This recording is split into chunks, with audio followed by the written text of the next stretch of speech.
मैं मानती हूँ कि टीचर्स का पद, उनकी गरिमा बहुत ऊंची होती है। मैं मानती हूँ कि वे काफ़ी संघर्ष, काफ़ी मेहनत करते हैं, खुद पर भी और अपने बच्चों पर भी। मैं जानती हूँ ये सब क्योंकि मैं खुद भी एक टीचर हूँ और उसके साथ साथ एक मनोवैज्ञानिक। हम बेहतर तरीके से जानते हैं कि इतना कुछ करने के बावजूद भी जितना हम एक्सपेक्ट करते हैं बच्चों से हमें वहाँ आउटपुट नहीं मिलता। जितना हम मेहनत करते हैं स्टाफ और प्रिंसिपल्स और सिस्टम से हमें उस तरह का रिस्पॉन्स नहीं मिलता। मैं मानती हूँ कि जितनी इज्जत आपको मिलनी चाहिए उतनी शायद आपको नहीं मिल रही, मानती हूँ।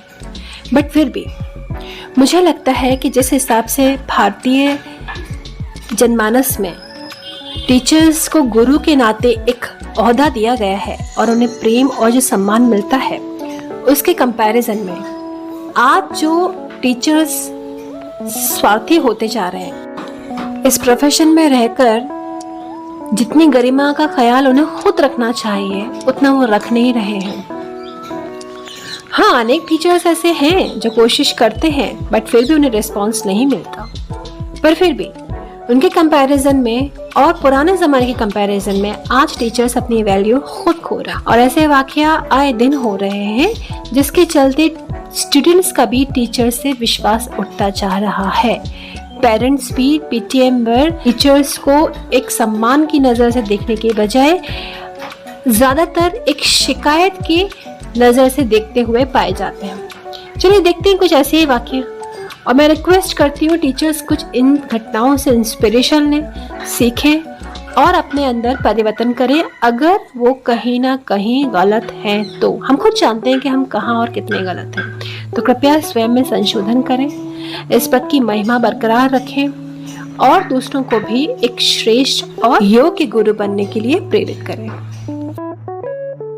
हम सब आजकल काफ़ी अफसोस मनाते हैं कि बच्चों के दिल में उनके मन में टीचर्स के लिए वो श्रद्धा, वो आदर, वो स्थान नहीं रहा जो कि आपके 400 पहले तक हुआ करता था। अब आप ये बताइए, टीचर्स भी इस तरह की हरकतों पर उतरेंगे? अपनी टीचिंग प्रोफेशन को प्राइवेटाइजेशन कर चुके हैं, एजुकेशन को बिजनेस बना दिया गया है, हर चीज़ का कमर्शियलाइजेशन कर रहे हैं। आप सिर्फ अपने सेल्फिश मोड पर खुद को फोकस करते हुए चीज़ों को चलते हैं। कहाँ से बच्चे आपकी रिस्पेक्ट करेंगे? अब आप ये वाकया देखिए, एक आंगनवाड़ी डे केयर सेंटर की, जो कर्नाटका के तुमकुर डिस्ट्रिक्ट में आंगनवाड़ी डे केयर सेंटर की एक लेडी जिसका नाम है रश्मि, उसने हाल ही में एक 3 साल के बच्चे को सिर्फ इस बात पर कि उसने पैंट पर यूरिनेशन कर लिया, यूरिनेशन मीन्स पेशाब कर दी, सिर्फ इस बात पर। बच्चों में ये प्रॉब्लम बहुत आम होती है। आजकल तो बड़े बड़े भी किसी न किसी डर की वजह से या किसी नशे को लेने की वजह से ये काम बड़े आसानी से कर देते हैं। फिर तो वो तो बच्चा है और उस बच्चे को सिर्फ इस बात की इस तरह से सजा दी गई कि उसके प्राइवेट पार्ट को माचिस की तिली से जलाया गया। आप सोचिए, ये टीचर खिलाने योग्य है? और वो भी कौन? लेडी। स्कूल्स में हम यूजुअली लेडीज़ को ज़्यादा रखते हैं ये सोच करके कि नारी के अंदर भावना, प्रेम, सहिष्णुता, सहनशीलता, ममता, इन सब गुणों का एक भंडार होता है। पुरुषों की संख्या हमेशा से कम ही रखी जाती है। अदरवाइज तो फिर लगता है कि ज़्यादातर मामले तो ऐसे रोज़ाना क्रिएट हो, हर जगह हो।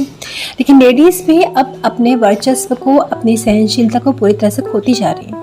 हाँ, मानते हैं कि वो कहीं ना कहीं का गुस्सा कहीं और निकालती होंगी, अपने परिवार में अपने हस्बैंड का फ्रस्ट्रेशन निकालती होंगी, अपने स्कूल में अपने प्रिंसिपल का फ्रस्ट्रेशन निकालती होंगी।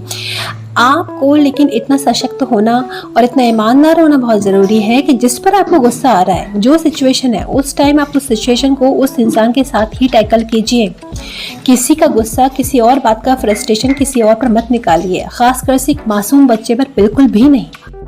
अब आप ये वाकया देखिए, यहाँ पर दिल्ली के एक ट्यूटर, ये भी एक लेडी है।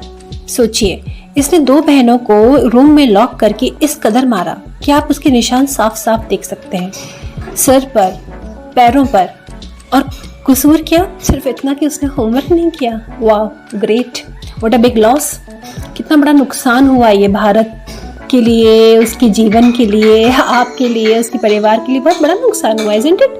कि उसने होमवर्क नहीं किया, उसकी एवज में आपने इस तरह से मारा। और सुनिए, ट्विटर पर जब ये पोस्ट स्प्रेड हुई तो लोगों के बहुत ही विचित्र विचित्र से कमेंट्स देखे। कई लोगों ने समर्थन किया कि हाँ, ये चीज़ बहुत गलत है और सख्त से सख्त कार्रवाई होना चाहिए उस लेडी ट्विटर के अगेंस्ट। कुछ मोहतरमाओं के तो बहुत ही अजीबोगरीब रिप्लाईज थे, सारे आपको नहीं दिखाना चाहते, बट उनमें से कुछ देखिए। ये भाई साहब मुख्तार अली साहब बोलते हैं, तो क्या मोती मोती की माला जपें? मतलब अगर बच्चे ने होमवर्क नहीं किया है तो उसको तो इस तरह से पीना ही चाहिए। मोती मोती की माला जप कर उसके पूजन, उसका वंदन थोड़े ना करना चाहिए। और एक विक्की साहब बोलते हैं जो कि स्पोर्ट मास्टर है, और आजकल तो आप सुनने में आता है स्पोर्ट्स मास्टर्स तो बहुत मारते ही हैं बच्चों को, तो उसने समर्थन किया इस चीज़ का। तो क्या उसको सर चढ़ा के रखो? बच्चे हैं, मानता हूँ, फिर भी कुछ ऐसी चीज़ें करते हैं बच्चे जो अपने को शर्मिंदा होना पड़ता है। लेकिन आप लोग सोशल मीडिया पर ऐसे विरोध करते हो जो कि आपका बच्चे को मारा है। ग्रेट, आपके बच्चे को मारा है, किसी का तो बच्चा है। आए स्पोर्ट मास्टर, लोगों का लेवल देखिए, क्या दिमाग का लेवल है, क्या संवेदना है, क्या ह्यूमैनिटी है। Are they eligible to be called as a teacher? ये लोग तो इंसान कहलाने लायक नहीं है, खुद को गुरु, टीचर, मास्टर बोल रहे हैं। Shame on them, shame. Live चला, पूरा पब्लिक को दिखा, पूरा देश दुनिया को दिखा। 10 लड़का फेल हुआ है यहाँ से। झारखंड के दुमका में हाल ही में क्या घटना घटी है, शायद इस बात से भी आप रूबरू हो गए होंगे। तो विचारणीय यह है कि इसमें कोई दौराई नहीं कि आज के वक्त में स्टूडेंट्स यानी कि बच्चों के मन में टीचर्स अपनी छवि धूमिल करते जा रहे हैं। स्टूडेंट्स के दिल में आज टीचर्स का वो स्थान नहीं है जो कि कुछ दशक पहले भी हुआ करता था। कुछ ही दशक में इतना ज़्यादा फर्क आखिर कैसे?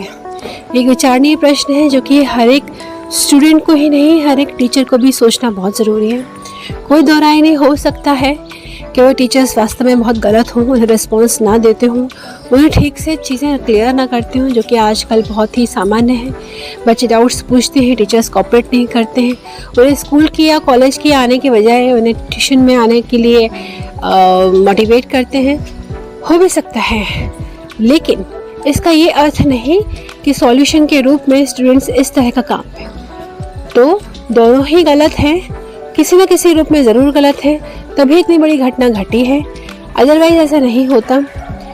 अपेक्षा है, रिक्वेस्ट है, आप सब स्टूडेंट्स एंड टीचर्स दोनों से ही निवेदन है कि कृपया अपने अपने धर्म का पालन करें और किसी प्रकार की गलत क्रिया में या प्रक्रिया में शामिल न हो।